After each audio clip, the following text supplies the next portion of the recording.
Ce segment d'émission vous est présenté par le groupe Assurance Elco.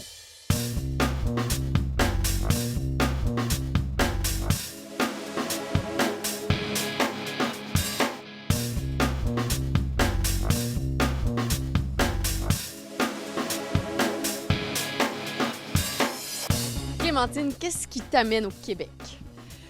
C'est vrai que ça fait longtemps que je connais Alex Paradis, Pierre Plouffe en Floride. Je les ai rencontrés là-bas et je m'entraîne avec eux très souvent.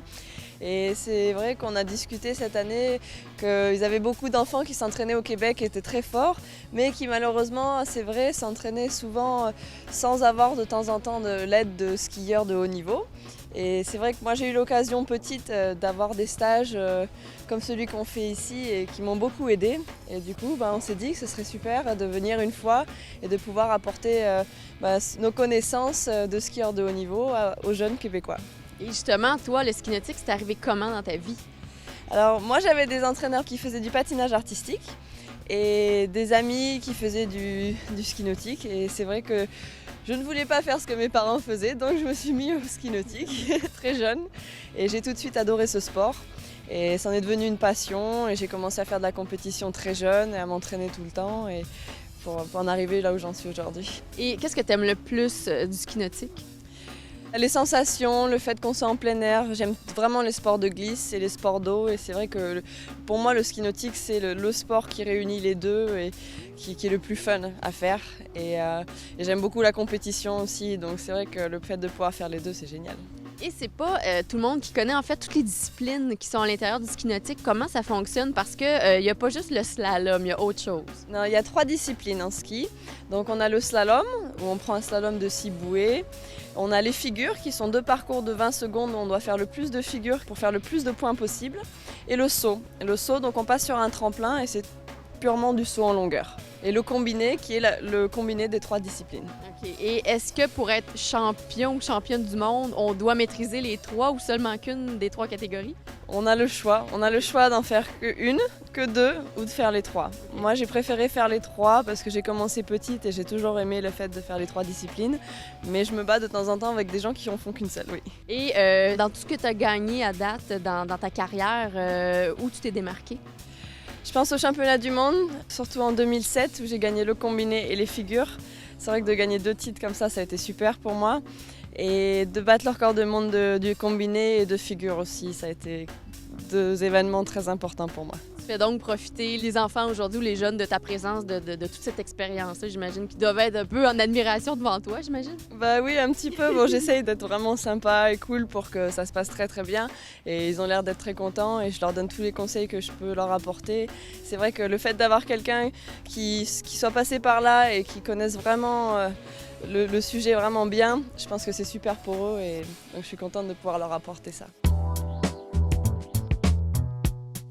Jean-François, 3e fois cette année que tu me disais. Donc, ça fait... de Tremblant. Oui. Là, en plus, on vient de se dire, avec les informations du conducteur, que l'eau est pas aussi chaude que sur le bord du lac. T'es prêt mentalement? Ouais, ça fait une semaine. Là, ça va faire du bien d'aller à l'eau.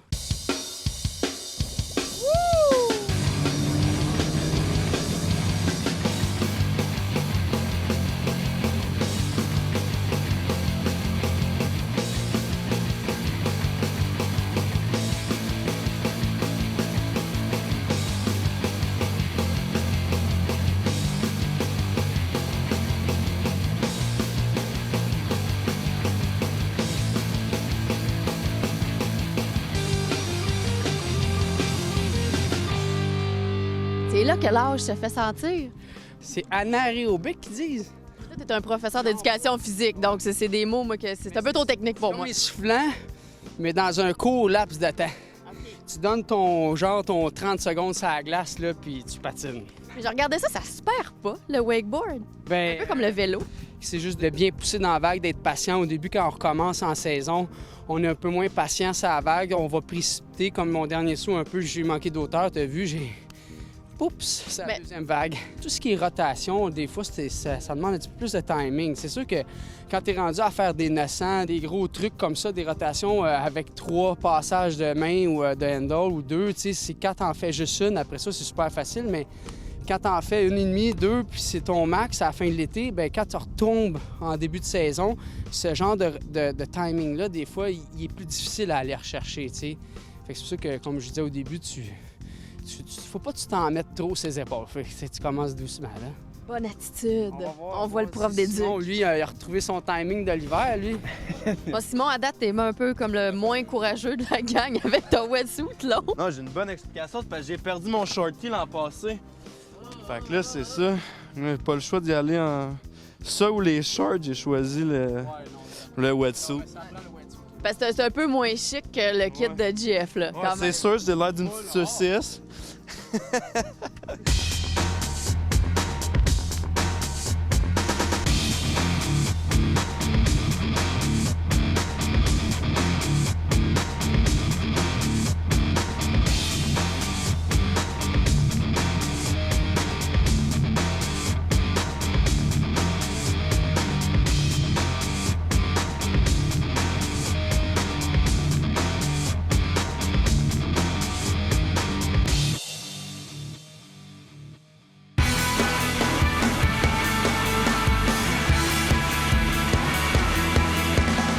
Je rappelle que si vous avez manqué nos émissions ou que vous voulez tout simplement les revisionner, c'est possible de le faire sur notre site Internet. Restez là après la pause. H2O se poursuit.